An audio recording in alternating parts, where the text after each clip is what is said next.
ايه معنى دنيتنا وغاية حياتنا إذا بعنا فطرتنا البريئة الرقيقة؟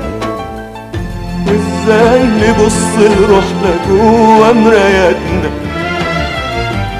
إذا احنا عشنا هربانين من الحقيقة؟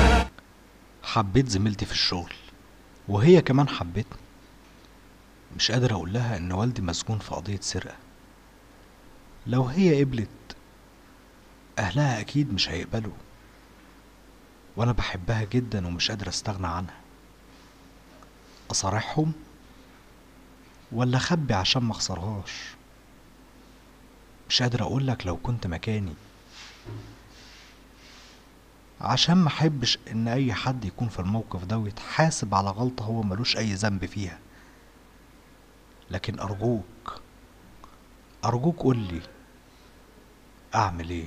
يا دنيا مهما تغري غيري مسيرك تمري، يا دنيا مهما تغري غيري مسيرك تمري، وبعد مري تسري نفسي العفيفة الغنية. أحلم وأفتح عينيا على جنة الإنسانية، أحلم وأفتح